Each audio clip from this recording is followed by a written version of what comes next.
Welcome everyone back to Hard Truth Hoops, brought to you by Unapologetic Sports Network. I'm your host Anthony. This is my co-host McCaven. McCaven, how are you doing today? Man, wish I could be doing better today. Before we get into sports, I did want to say, Amir, pull through, man. We know you strong, man. We know that you got it. Keep pulling through, man. We hope nothing but the best for you. And then also anybody impacted by storms or anything like that, man. Stay strong and stay safe. Yeah, shout out to nephew Amir, and then anybody anywhere. I mean, everyone's always going through something. Everyone always keep your heads up. Don't let one thing keep you down. Try to stay positive and try to get through life. It's rough out here for everybody in some way or capacity. So, with that being said, though, so we're now in the conference finals here, down to four teams. I will say I have been wrong a lot in these playoffs. And there's one thing I was right about. It was OKC and the Spurs meeting in the playoffs. I didn't think we was going to get here the same way we did, but we got here. In the Eastern Conference, I did not have it being Cavs versus Knicks.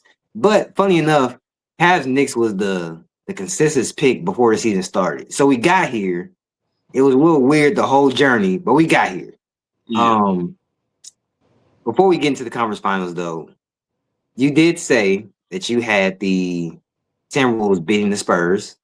Um, that didn't go the way you predicted. And game one actually starts in about 30 minutes here. But what is it about? Like, had this is it something that the Spurs hadn't shown you, or was it more just confidence in Minnesota, or how'd you get to that pick, or was it Uh, just for them me, coming it off? was more so I thought Minnesota had something brewing, like a just that underdog kind of feature where like they would probably win that series.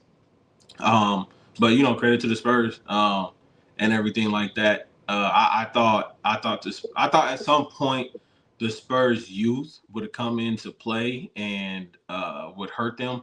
We may see that this series against OKC. But it didn't. So credit to the Spurs. Yeah, I will, you know, I had the series in the Eastern Conference. I had Philly. Um, I didn't have them getting swept. I had them winning in six. So they didn't win a single game in that series, which we talked about in the last video. But I mean, look, these playoffs are so unpredictable. I don't think, other than the fact that we did get the results in the West of like, hey, I did think this series was gonna happen in the West.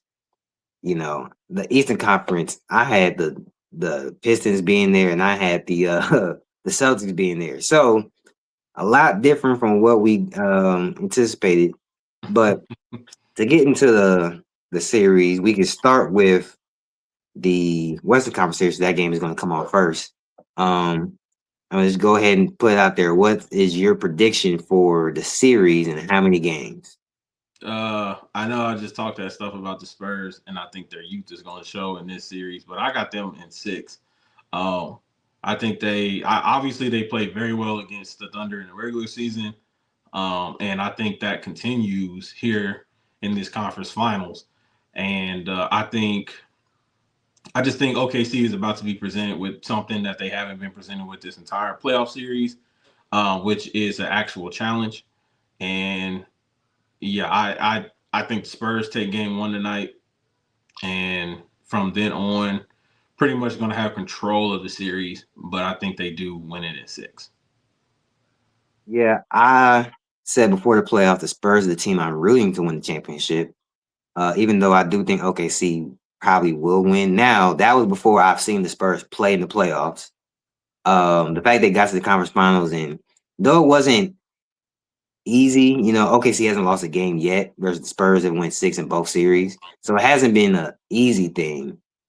But they're here, and they're here pretty convincingly. They beat both teams that they played. And I didn't think, man, the other team really gave it away. I mean, I think the Blazers definitely gave away a game, maybe two, but ultimately, I think the Spurs were still so much better of a team that they're going to win regardless. Yeah, Um, Even with the Timberwolves, which I think the Timberwolves, if you play that series out 10 times, I think it goes seven a few of those times. I'm not going to give the definitive number, but I think that series goes a little longer Um, but then also credit to the Timberwolves. I mean, the fact they got here, uh, they beat Denver, which no one I think expected that at all. They go into this series without Dante DiVincenzo and his hobble, and then Julius Randle forgot to play basketball, right? So it's hard to basically shit on the Timberwolves for losing that series. I mean, they lost to the better team, which Yeah, I like to typically just say, hey, the team that was the better team that won, kudos to them. I don't try to shit on the team that lost to the better team. I'm a fan of someone whose team lost to the better team a lot. We'll have to get into that though. yeah, yeah. Um, Yeah. Some teams in these playoffs, even though they lost, you can still consider like a successful season. And then there are other teams because they lost, where they lost in the playoffs. You like, yeah, that's not a successful season. So, and yeah, we'll definitely. probably go through that after the championship and whatnot. But I mean, two examples. I mean, I think the Pistons losing, even though they did not want to lose up to this point, right? They didn't want to get this far just to get this far. That is a successful season for them. Now the things that happened in the playoffs that made them not continue to go on, like Jalen Duren not being who he was in the regular season, or the inability to play both Asar and Ron Holland, and all the stuff like that. Yeah, they would want to be better, but they were the one seed. They weren't supposed to, be the one seed, given the expectations preseason. So that could be a successful season versus the Rockets failed. Their season was a failure. Even with the injuries they had, yeah, this season was a failure just because of how bad it was. But we're not here to talk about the Rockets. Um, as far as this series, OKC versus Spurs, like I said, I'm rooting for the Spurs in this. I am going to say Spurs in 7. mm, Now I don't think I'm gonna say they're gonna win game one tonight. This is the game Shea gets his MVP trophy today. So, those type of games typically go usually it's a blowout for the team that got the MVP. But like you said, the Spurs have played the Thunder really well this year. I'm hoping there's no blowouts in this series. Personally, I'm tired of. I hate blowouts in the playoffs as a whole. It honestly, literally yesterday was it yesterday when Game 7 happened? I went to go hmm pick some food up, came back home. That game was out of hand. It's just like at that point, do I even go back to watch what I missed if I already see that this team is routing the other team? Like, there's no point in right. doing it. So then I really do hope none of these games are blowouts. But the thing with the Spurs, the advantage they have is it's one word, Wemby. hmm They have a Wemby and the other team don't. Now the other team has a Shea, and but the thing I don't think the Spurs are worried about trying to match what Shea can do, right? I think I don't even think it's a Shea. I think it's Wemby is the main thing that OKC's gonna be worried about. I don't think Shea is the main thing the Spurs are gonna be worried about. I think they're gonna be like, hey, look, Shea's gonna do Shea things, right? It's mainly the defense that OKC has that the Spurs have to try to really take advantage of and try to exploit as much as they can because that is ultimately the Thunder's superpower. They focus on trying to turn over guards, turn hmm over players, and make players that aren't supposed to be scorers score. Right? We've seen that with your Lakers series. Right. Um, but in the Spurs, they have guards. They have 3 guards that can get downhill, right? And if one of them having a bad game, that means you got 2 more. But Um, they're young, and this is where I think their youth will show.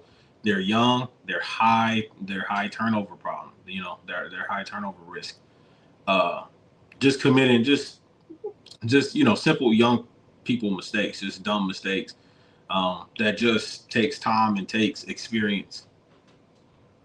yeah, I want to look because I know that, like you said, the Spurs are a very young team, Yeah. Now, but why are you looking that up? Now, I'm not saying obviously. I'm not saying that they're that the Spurs guards will just always be turning the ball over. But I'm just saying, um, I'm saying I'm expecting one game where we see turnovers in particular from the guards of the Spurs being the reason that they lost.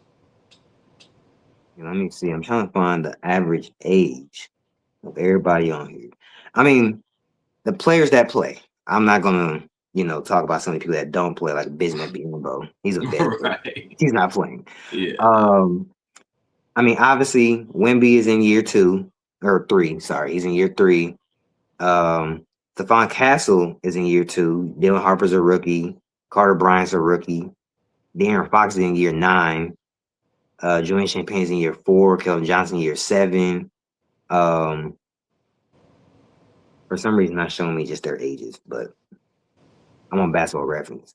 But then the Thunder aren't an old team in comparison. Yeah, they might be a little older, Yeah. but it's not like the Thunder were just the youngest team to win a championship last year. Now, obviously, Right. if the Spurs beat the Thunder and then they go on to win the championship, they would take over that. But it's not like you know. Usually, um, it's like a team that the average age is around 30-ish, and then you get the young team they're going against. No, these are two young teams, and this is honestly like if I'm the league, this is exactly what I want to see. Two young teams that can possibly do this over and over again for years. Um, Now I'm looking at the roster for the Thunder. Casey Wallace in his 3rd year, Isaiah Joe's in year 6, Chet's in year 3, Lou Dort's in year 7, Shay's year 8, Aaron Wiggins year 5, Jalen Williams year 4, AJ Mitchell year 2.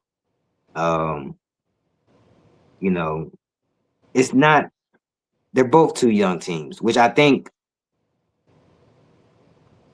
don't think any team has I don't think OKC has an advantage just because they were like they are older and they want like they have the advantage of they've won the championship before, so they know what Mhm. it takes. But I don't think the Spurs have any type of deficiencies as far as like team goes, where that age is going to be the factor. Yeah, Um, nah, just I mean, just ultimately, like I said, just one game. I don't think it's going to be anything that's prolonged. At least I hope it's not anything that's prolonged over the series. I just would expect at least one game, if not a game, maybe a half, and if not a half, yeah, definitely a quarter. I could definitely see a half, maybe a quarter. I mean, if there is a blowout, I could imagine it be a one of the teams is just turn the ball over too much, and they could be turnovers that young players make typically. Hmm. Um, but then I think the biggest thing is Chet was a very big, player for the Thunder, and he typically never does anything against Wemby, right? And then I'm not going to say he'd be unplayable. Of course, we got to see, but Isaiah Hartenstein, um, I don't think they can do the too big thing because the Spurs, in turn they could play all three guards at once, right? Hmm. Because Stephon Castle can play big enough to where he can guard forwards.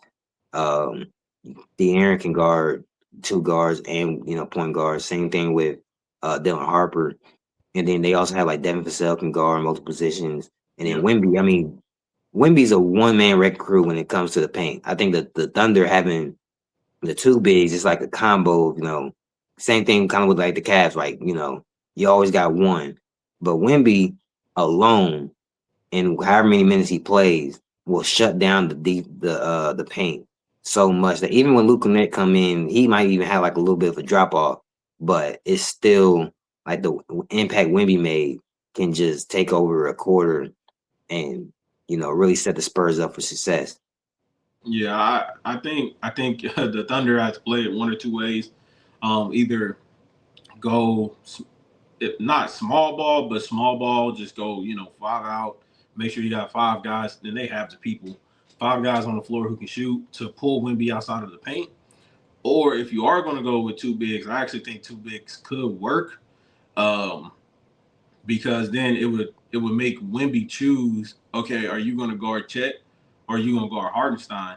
And if he chooses to guard Hardenstein, I think Chet goes off. If he chooses to guard Chet, then you have a consistent dump off to Hardenstein um, down low, and he can eat on offensive rebounds and whatnot. Chet, in my opinion, actually struggles against players who are similar in height to him. He normally thrives because he can move. He can move fast similar to a Kevin Durant and honestly to a Wemby. Um, and and obviously he has the height advantage. And but if you notice, if you watch Thunder games, Chet struggles when he's being guarded by someone of a similar size to him. Yeah, especially Wemby. I mean, that's the tough part. Actually, Yeah. before we get into that, I actually looked up the average age by usage by the players that actually play. The Mm-hmm. Spurs it is 24.3, Mm. and then the Thunder is 25.7. So they are, about a year younger on average. But yeah, I think Chet is going to be one of the biggest X factors. And I hope most people don't try to just compare what he does to what Wemby does, just because I mean that's you're setting him up for failure. That's like trying to compare, LeBron's matchup to be like, oh, Andre Iguodala, he's not putting the LeBron's doing. Like, no one's going to do that. Um, but it's all about if he could try to slow Wemby down and try to Mm-hmm. bring Wemby out the paint because if Wemby's in that, in the restricted area, no, almost nobody's going to want to try to go up against that. They could try to do what the Timberwolves did and just go up anyways, but that you see how that went for the Timberwolves. Ultimately, it didn't work in the long run. Um, but then I mean the way you beat a rim protector like that, mid range, and they have the best mid range shooter, you know, that they could play up against, right? Yep, one or two ways, mid range or foul trouble, and they have their Or shooting MVP.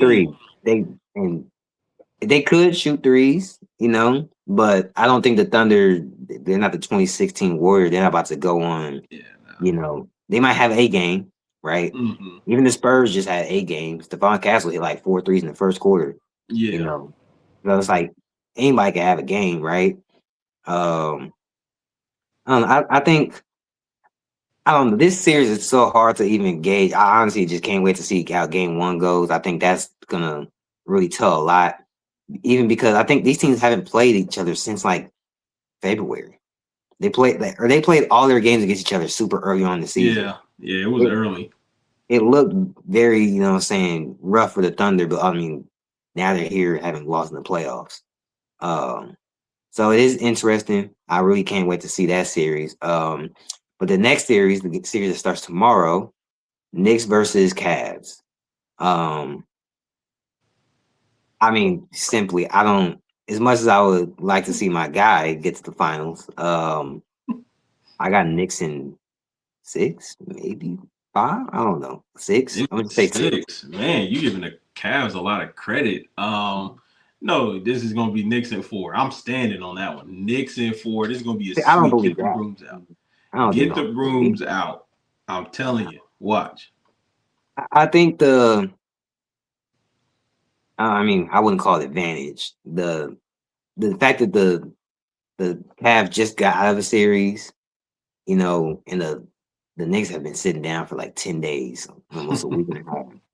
Um, Also, OG Anunoby is not currently healthy. I want to say I seen he may play game one, but um, I think they might just hold him out for game one anyways.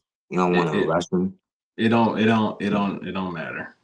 It's just probable. It don't even matter. Um, I will say the fact that the Cavs play two game sevens, um, and James Harden hasn't looked good in either of them really, but Jared Allen has. Hmm. And Jared Allen was one of the people that when the Cavs lost to the Knicks a few years ago, he said, "Hey, the lights was too bright," and he's not. They weren't too bright this time. Now I don't know if that's because the lights in Detroit might not be as bright as the lights in New York, but Yeah, then yeah. Them lights, them not the same lights, man. I mean, this is a different stage. Playing MSG. Um, he's gonna be called all different types of names from the crowd in New York, right? But the biggest thing that I seen from the Cavs that I was worried about when they played Detroit was, are they going to be soft? Because they've shown tendencies of being soft before, and even though they won both series against two teams that I knew were going to rough them up, I don't know if I'm fully confident they're not still soft, and then maybe not physically anymore. I think there still could be a mentally soft thing with them. Yeah, Because yeah. I Go haven't ahead. seen it consistently. None of them, like everyone's gave a game or two. James Harden gave 2 games. Jared Allen's gave some games. And Mobley gave a game or two, gave like 3, whatever. Donovan Mitchell game 2 games maybe, but it hasn't been consistent from these guys. Um, and they really are relying, like they really need their bench to step up for them because the 4 of them, you would think those 4 would, at least 3 of them will always be there, but some nights none of them are showing up. Right. Yeah, Sam Merrill had a huge game in Game 7 for them off the bench. Exactly what they needed. Um, but I've been rolling with the Knicks this entire time in the playoffs, and before the playoffs started, I've been rolling with the Knicks. I said if I had to choose a team to go to the finals in the East, the Knicks would be it, and they are going to the finals. I'm telling you, I've been rolling with the Knicks. They've been going through. I did not expect them to sweep Philly. I'll say that. I said Knicks in 6. I did not expect them to sweep Philly, but I I think damn sure I didn't do think that expect them either. to sweep the Cavaliers here. Yeah, I don't know if I give it a sweep. A sweep is crazy. A sweep is crazy.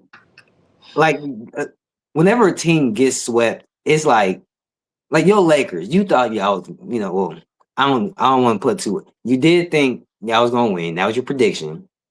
You said it Yep. was gonna take 7 though. You didn't expect Yep. y'all to get swept. No, I didn't. I did Just like not. Philly, I have Philly. I didn't expect them to get swept. A sweep is crazy. You know how hard it is to sweep a team. Your Lakers couldn't even sweep my Rockets. Now, should they have? I wish they did. But a sweep is hard to do.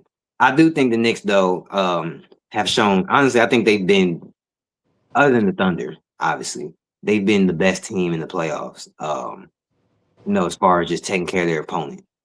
Um, and it's one of the situations where it's like, yeah, the Cavs are here, and somebody got to go to the finals. And just in my lifetime, the Knicks being the team that's going to go to the finals sounds crazy, but I look at this Cavs team. I don't see no dogs over there. I don't see I don't see that there's heart. I feel like, hey, great moment, them getting here. There's gonna be a whole lot of conversations that they didn't, right? Hmm.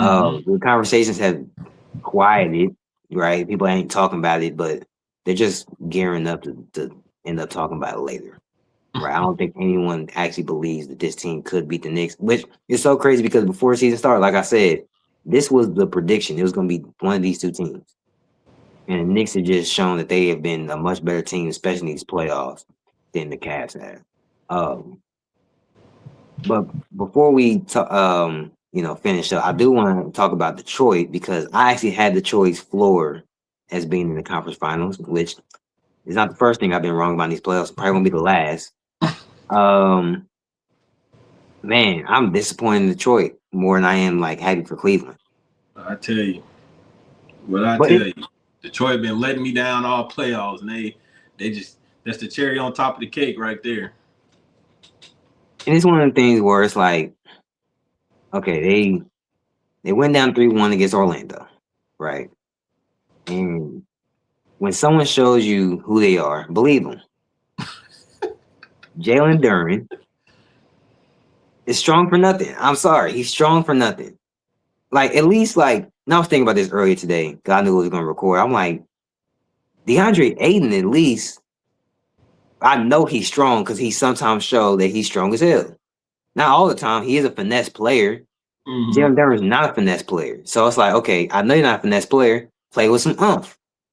He playing weak, and I'm just like, I think I think he might have cost himself maybe like $50 million these playoffs. Just playing soft. And it's not a skill thing. Like certain players like him, you ain't gotta go out there and do all the hus and all the crazy stuff. We're not looking for you for skill. All I need to do, set hard screens, roll to the basket, and go up strong. And he couldn't do that. Uh, It's mental. it is a mental thing. Um, And I want to ask you specifically because a lot of people are saying, hey, he might go to your Lakers. Um, do you do you do you think he just based off? I mean, based off his game, I understand what he did in the playoffs is a little different, but everyone's game is, we all know what their game is. Do you think his game is something that he can play good? It just was the playoffs or the mental thing. You think he can change that? 'Cause if you like I said, if it's just a mental thing, it's not the physicalness that he just gotta have the right mindset and have that dog mentality. Do you think that he will be a good fit for your Lakers, considering the way you guys are? Would Jalen Duren be a good fit for the Lakers? No, absolutely Mm. not. I think with how we currently how our team is constructed, I know it's a lot of free agents talk with our team. I know, but currently with how we are constructed and the offense that we run, Jalen Duren doesn't fit our center kind of description that we're looking for. He's not tall enough. He's not really like a rim protector kind of guy. He's on the shorter side as far as the center. He's not like a high flyer, right? You can't throw the ball to the top of the backboard and expect Jalen Duren to go get it, right? I mean, you Like, can, but eh, is he the eh. best at doing that? No. Yeah, that and when Luke is going to come back healthy, he has all summer to recover now, so he's going to come back healthy. Luka needs a lob threat, and Jalen Duren is not really a lob threat. And in the offense that we run, Jalen Duren is a liability. Um, if we get Jalen Duren, this is literally just LA, and we're trying to get a name. That honestly, it would piss me off. I don't want to see Jalen Duren in a Lakers uniform. His game, Well, I've never liked Jalen Duren's game. Actually, from the get go when he was from his rookie year, I always thought his game needed a lot of improvements. The biggest improvement I think his game needs is a consistent mid range game, which will open up a lot of things for him.